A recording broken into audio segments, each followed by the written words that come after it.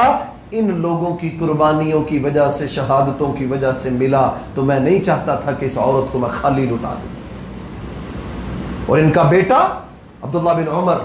رضی اللہ تعالی عنہ، ان کو دیکھیے، آج بڑا یہ مسئلہ ہے، ہم لوگ دینے کے، ہاں تحقیق آپ کریں، دیکھیں جو مستند ادارے ہیں آپ ان کو صدقہ دیں، زکوٰۃ دیں، جو یقیناً جن پر آپ کا دل مطمئن ہوتا ہے، اس میں کوئی حرج نہیں،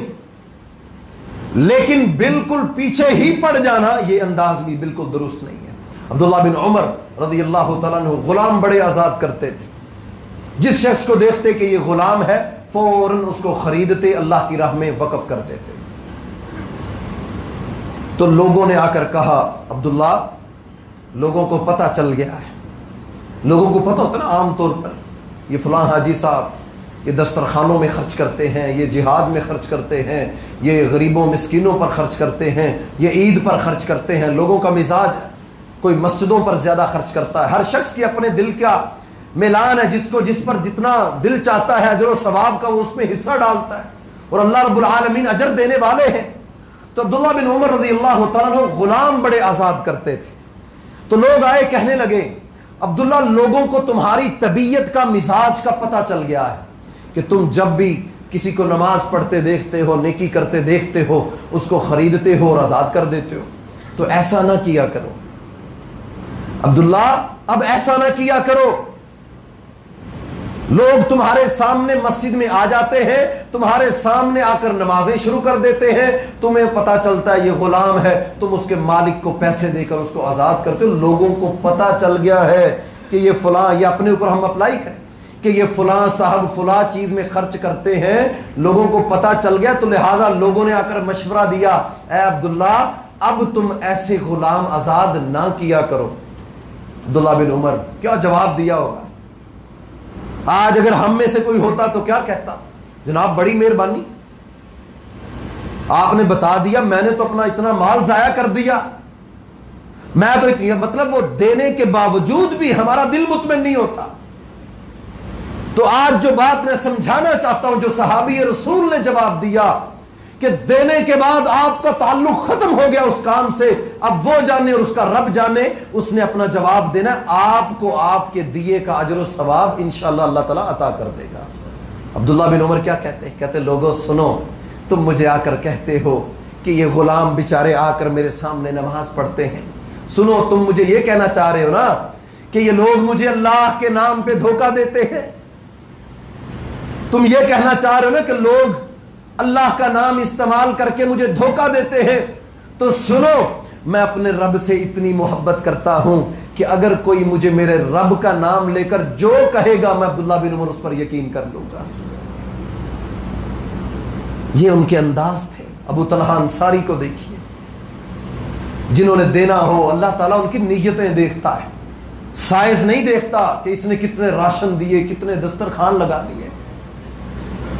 اللہ کے ہاں تو معیار کاؤنٹ ہوتا ہے کہ اس بندے کے اندر کیا ہے۔ یہ خرچ کرنے والا یہ رمضان کے مہینے کا پورا سال انتظار کرتا ہے کہ میں زکوٰۃ دوں گا، لیکن اس زکوٰۃ دینے والے کی نیت اور ارادہ کیا ہے؟ اللہ کے نبی صلی اللہ علیہ وسلم نے مسجد میں اعلان کروایا کوئی ہے جو اس مہمان کو پہلے اپنے گھروں میں پتہ کروایا، سارے گھروں سے پیغام آیا، اللہ کے نبی صلی اللہ علیہ وسلم ہمارے پاس گھر میں پانی کے سوا کچھ بھی نہیں ہے۔ آپ نے کہا کوئی ہے ایسا شخص جو اس مسجد میں جو ہمارے اس مہمان کی مہمان نوازی کرے؟ ابو طلحہ انصاری رضی اللہ تعالیٰ عنہ کھڑے ہوئے، کہنے لگے اللہ کے رسول صلی اللہ علیہ وسلم میں اس شخص کی آج رات مہمان نوازی کروں گا۔ پتہ نہیں تھا گھر میں کیا ہے، گھر گئے، بیوی سے پوچھا گھر میں کیا ہے؟ وہ کہنے لگی کھانا ہے جو صرف آپ کا، میرا اور بچوں کا ہے، کسی اور شخص کو پورا نہیں آ سکتا۔ ابو طلحہ انصاری رضی اللہ تعالیٰ عنہ کہنے لگے اللہ کی بندی، مجھے اللہ کے نبی صلی اللہ علیہ وسلم نے مسجد میں اعلان کیا تو مجھے نہیں پتا تھا میرے گھر میں کچھ ہے کہ نہیں، میں تو اس کو اللہ کا مہمان سمجھ کر، اپنے نبی کا مہمان سمجھ کر اپنے گھر میں لے آیا ہوں۔ تم ایسا کرنا، بچوں کو آج رات دلاسا دے کر جیسے تیسے سلا دینا، اگر روئیں گے کہنا کھانا پک رہا ہے، تو مہمان کے سامنے یہ کھانا رکھ دینا، بچ گیا تو کھا لیں گے، ورنہ لائٹ اور بتی جو لگی ہے کمرے میں، جو روشنی والی، اس کو بھی بجھا دینا تاکہ یہ مہمان، اللہ کا مہمان، یہ بھوکا نہ رہ جائے۔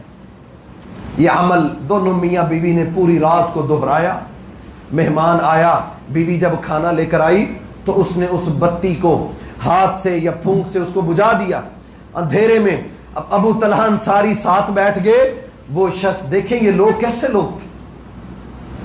کسی کو کھلانا کر کتنے خوش ہوتے، پلاننگ کی باقاعدہ۔ میرا رب آسمانوں پر دیکھ رہے یہ منظر کہ یہ میرا بندہ اور میری بندی میرے مہمان کی مہمان نوازی کے لیے کتنی محنت کر رہے ہیں کہ تم اس کو بجھا دینا، بچوں کو سلا دینا، اور ہم ساتھ بیٹھ کر اپنا منہ ہلاتے رہیں گے تاکہ مہمان کو لگے ہم بھی کھا رہے ہیں، اور یہ مہمان پیٹ بھر کر آج رات کھانا کھا لے گا۔ فجر کی نماز ہوئی، اللہ کے نبی صلی اللہ علیہ وسلم مسجد کے دروازے میں دیکھ رہے ہیں ابو طلحہ انصاری کب داخل ہوگی۔ ابو طلحہ انصاری کہتے ہیں میں مسجد میں داخل ہوا، جناب محمد رسول اللہ صلی اللہ علیہ وسلم کے چہرے پر مسکراہٹ تھی، آپ مسکرا رہے تھے اور آپ کہہ رہے تھے واہ قربان تیری مہمان نوازی پر، وَيُؤْثِرُونَ عَلَىٰ أَنفُسِهِمْ وَلَوْ كَانَ بِهِمْ خَصَاصَةٌ۔ جبریل میرے پاس قرآن کی آیتیں لے کر آئے ہیں کہ اللہ کے کچھ بندے زمین پر ایسے ہیں جو اپنی جانوں پر دوسروں کو ترجیح دیتے ہیں، دوسروں کا خیال رکھتے ہیں، اپنی ضرورتیں کم کر لیتے ہیں، ضرورت مندوں کا خیال کرتے ہیں، ایثار کرتے ہیں، قربانی دیتے ہیں، اپنی ضرورتیں کم کر کے ضرورت مندوں کا خیال کرتے ہیں۔ وَيُؤْثِرُونَ عَلَىٰ أَنفُسِهِمْ وَلَوْ كَانَ بِهِمْ خَصَاصَةٌ۔ ایمان میں سے، اہل ایمان مومنوں میں سے ایسے بندے بھی ہیں جو اپنی جانوں پر دوسروں کو ترجیح دیتے ہیں۔ یہ صحابہ کرام کی مثالیں ہیں۔ ابو طلحہ رضی اللہ تعالیٰ عنہ کا ایک اور بڑا قصہ، اللہ نے مال دے دیا، اتنا مال دیا، اتنا مال دیا ابو طلحہ انصاری رضی اللہ تعالیٰ عنہ کہ پورے مدینہ میں مشہور ہو گیا کہ ابو طلحہ بڑا تاجر انسان ہے، مالدار انسان۔ ایک وقت تھا گھر میں کھانے کے لیے کچھ نہیں، اللہ نے اتنا عطا کیا، یہ خرچ کرنا جس کو سمجھ آ جائے۔ تجربہ کر کے دیکھیے، اللہ کے ساتھ کسی اور کو اس میں رازدار نہ بنائیں، اللہ کو پارٹنر بنائیں، اپنے کاروبار میں اللہ کو دوست بنائیے، پارٹنر بنائیے، انویسٹمنٹ کیجئے کہ یہ جو میرا مال ہے اس میں میرے رب کا بھی حصہ ہے۔ تو دیکھیے جس طرح وہ آسمان سے آواز سنی، اس شخص نے اس بادل کے پیچھے چلا گیا اور اس نے جا کر سنا، نبی صلی اللہ علیہ وسلم نے فرمایا بنی اسرائیل کا ایک شخص، اس نے آسمان سے آواز سنی، بادل کے پیچھے گیا، وہ برسا پہاڑ پر ایک نالوں میں سے ہوتا ہوتا ایک باغ میں پانی داخل ہو گیا، تو اس شخص کے پاس گیا، اس سے نام پوچھا تو وہی نام جو بادلوں سے سنا تھا۔ کہا کون سا عمل کرتے ہو کہ میں نے تیرا نام آسمان میں سنا اور بارش برسی، پہاڑ پر پانی ہوتا ہوتا تمہارے باغ میں آیا، تم باغ کو سیراب کر رہے ہو اور تمہارا باغ لدا ہوا مال سے۔ وہ کہنے لگا میں مال کے 3 حصے کرتا ہوں، ایک حصہ اپنے گھر والوں کے لیے، ایک حصہ اپنی تجارت کے لیے، اور ایک حصے کا پارٹنر میں نے اللہ رب العالمین کو بنایا، میں بے فکر ہو جاتا ہوں۔ ابو طلحہ رضی اللہ تعالی عنہ، قرآن کی آیت اتری لن تنالوا البر حتی، چوتھا پارہ ہے، پہلی آیتیں، اس وقت تک تم مومن نہیں ہو سکتے جب تک تم اپنی محبوب چیز اللہ کی راہ میں خرچ نہ کر دو۔ ابو طلحہ فوراً گئے، کہنے لگے اللہ کے نبی صلی اللہ علیہ وسلم ایک باغ ہے، آپ اکثر اس باغ میں آتے ہیں، اس کی چھاؤں میں بیٹھتے ہیں، پانی پیتے ہیں، آپ کو بھی بڑا پسند ہے وہ باغ، تو اللہ کے نبی میرا سب سے قیمتی اثاثہ یہ ہے، میں نے پورا سوچ و بچار کیا میرے گھر، میری جائیداد، میری پراپرٹی، میرے مال میں سب سے قیمتی چیز جو مجھے لگی، بیر روحا کا یہ باغ میرا سب سے قیمتی باغ ہے۔ اللہ نے قرآن کی آیتیں اتاری ہیں اہل ایمان کے لیے، اللہ کے نبی صلی اللہ علیہ وسلم، میں اپنا سب سے اللہ نے قیمتی مال مانگا ہے، میں اپنا سب سے قیمتی مال اللہ کی راہ میں وقف کرتا ہوں۔ قرآن کی ایک آیت سن کر حضرت عثمان کو کتنی مرتبہ جنت کی بشارت ملی، ایک دفعہ نہیں کتنی دفعہ آپ نے فرمایا عثمان فی الجنہ، عثمان فی الجنہ، عثمان فی الجنہ۔ ایک موقع پر آپ نے فرمایا کوئی ہے جو مجاہدین کے ساتھ تعاون کر دے اللہ اس کو بخش دے گا، اللہ اس کو جنت دے گا۔ عثمان کھڑے ہوئے، 800 اونٹ، 100 گھوڑے، اللہ کے نبی صلی اللہ علیہ وسلم نے فرمایا سواریاں مکمل، اب مال چاہیے، فوراً گھر گئے، 1000 دینار لے کر آئے اپنی جھولی میں ڈال کر، اللہ کے نبی صلی اللہ علیہ وسلم منبر پر بیٹھے تھے، لا کر آپ کی جھولی میں ڈال دی۔ اللہ کے نبی صلی اللہ علیہ وسلم اپنے ہاتھ سے مال کو اٹھا رہے ہیں، اپنے ہاتھ سے اس صدقے کو اٹھا رہے ہیں، تو کیا کہہ رہے ہیں؟ ما ذر عثمان، ما ذر عثمان ما عمل بعد اليوم۔ تیرا خرچ کرنا اللہ کی راہ میں، ان کا خرچ کرنے کا مقصد اللہ کو راضی کرنا تھا۔ کہا عثمان آج کے بعد کوئی عمل نہ کر، نہ نماز پڑھ، نہ روزہ، نہ حج، نہ زکوٰۃ، کوئی عمل نہ کر۔ ما ذرہ ترجمہ کر لیجئے، کہا ما ذرہ عثمان، تیرا یہ عمل اللہ کو اتنا پیارا لگا ہے، ما عمل بعد اليوم، آج کے بعد کوئی عمل تو کر یا نہ کر، اللہ نے تجھے جنت الفردوس میں جگہ عطا کر دی۔ صدقہ مصیبتوں کو ٹالتا ہے، صدقہ آزمائشوں کو، اور زکوٰۃ کا بڑا اہم مسئلہ، میں 1-2 منٹ میں اپنی بات ختم کرتا ہوں۔ زکوٰۃ صدقہ ہے، ویسے مال میں سے خرچ کرنا، زکوٰۃ فرض ہے، روزے فرض ہیں، نماز فرض ہے، حج صاحب استطاعت پر فرض ہے، زکوٰۃ بڑا حساس مسئلہ ہے۔ بڑے لوگ جن کے بارے میں ہمیں پتہ چلتا بڑی تکلیف ہوتی، پہلے علم ہی نہیں تھا کہ لوگ زکوٰۃ کا حساب کتاب لگاتے ہی نہیں، تکے لگاتے ہیں۔ یاد رکھیے زکوٰۃ اس طرح ادا ہوتی ہی نہیں ہے جب تک آپ اپنے مال کا حساب نہ لگائیں۔ موجودہ سال گزر چکا ہے، اس مال پر اس کا حساب لگائیں، اور 2.5%، 90% نہیں، 50% نہیں، 30% بھی وہ رب مانگ سکتا ہے، اسی نے دیا ہمیں، 10% نہیں، کہا 2.5%۔ سال گزر جائے، مسلمانوں تم پر فرض ہے کہ اپنی مال میں سے اللہ کا حق نکال دو، اور زکوٰۃ کے مصرف بیان کر دیے۔ لوگ مسجدوں کو بھی زکوٰۃ دے دیتے ہیں، اور ایسی جس کی کفالت آپ کرتے ہیں، جو آپ کے ماتحت ہے، ملازم ہے، اس کو زکوٰۃ نہیں لگتی۔ زکوٰۃ کے مصرف اللہ نے بیان کیے، اور ان 8 مصارف کے علاوہ زکوٰۃ کہیں خرچ کرنے کی اجازت نہیں ہے۔ قرآن مجید میں انما الصدقات للفقراء والمساکین، زکوٰۃ کس کو دینی ہے؟ فقراء کو، مساکین، ان دونوں کے ملتے جلتے ہی مفہوم ہے، فقراء اور مساکین۔ ایسا فقیر اور ایسا مسکین جس کے گھر کے اندر ضرورت کا سامان بھی نہیں ہے، کھانے پینے کا مکمل زاد راہ بھی نہیں ہے، جس کے پاس کھانے کو کچھ نہیں، وہ فقراء اور ہاتھ نہیں پھیلاتا، سفید پوش۔ جائیے جا کر دکاندار اور کریانے والوں سے پوچھئے کون ہے جو 1 کلو گھی لیتے ہیں اور 1.5 کلو آٹا روزانہ خرید کر اپنے گھر کی ضرورت پوری کرتے ہیں؟ یہ سفید پوش لوگ جو ہاتھ نہیں پھیلاتے۔ اگر زکوٰۃ دینی ہے، صدقہ دینا ہے، تو ڈھونڈیے،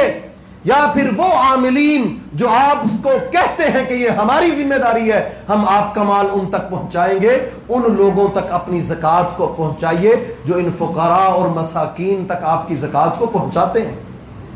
والعاملین علیہا، تیسرا کون سا ہے؟ جو عامل ہیں، جو زکوٰۃ اکٹھی کرتے ہیں، لیکن یہ بیت المال کا نظام ہے، گورنمنٹ ان کو دے، یا ایسے ادارے جن کا بیت المال کا نظام ہے کہ وہ ان لوگوں کو جن کو انہوں نے مقرر کیا ہے کہ وہ جا کر لوگوں سے زکاتیں اکٹھی کریں، والعاملین علیہا، ان کو زکات میں سے ان کی سیلری دینا یا کوئی اس طرح کے معاملات کرنا، یہ اللہ نے ان کے مصارف میں سے یہ مصرف بیان کیا۔ والمؤلفۃ قلوبہم، کسی غیر مسلم کو دینا اس لیے کہ یہ مسلمان ہو جائے، یا ان مسلمانوں کو جو ابھی ابھی نئے مسلمان ہوئے، عیسائی تھے، یہودی تھے، کوئی بھی تھا، ابھی مسلمان ہوا اور اب اس کو اسلام پر قائم رہے. ظاہر ہے جب مسلمان ہوگا تو گھر والے معاشرہ بیکاٹ کر دے گا, تو اس کو اس لیے دینا کہ یہ اسلام پر ڈٹا رہے, اس کا دل اسلام سے جڑا رہے, اس لیے مال کو خرچ کرنا. وفی الرقاب, گردنیں آزاد کرنا. آج کل تو یہ سسٹم نہیں ہے کہ زکوٰۃ اس لیے دی جائے کسی غلام کو آزاد کیا جائے, تو بہت سے محدثین نے کہا ہے قیدیوں کو, جو قید میں سزا بھگت رہے ہیں, کوئی ایسا قیدی جس کے بارے میں علم ہے کہ ہاں یہ توبہ کر چکا, صحیح ہو چکا, اب صرف ₹1,00,000 دے دوں, 50,000 دے دوں تو اس کی 2 سال کی سزا کم ہو جائے گی, تو بہت سے محدثین کہتے ہیں اس کو بھی زکوٰۃ دے کر وہاں سے چھڑایا جا سکتا ہے. والغارمین وفی سبیل اللہ, اللہ کی راہ میں دینا. جی فی سبیل اللہ کا مطلب مسجدوں میں نہیں, فی سبیل اللہ قرآن کا لفظ ہے, اور قرآن میں فی سبیل اللہ جہاد فی سبیل اللہ کو کہا گیا ہے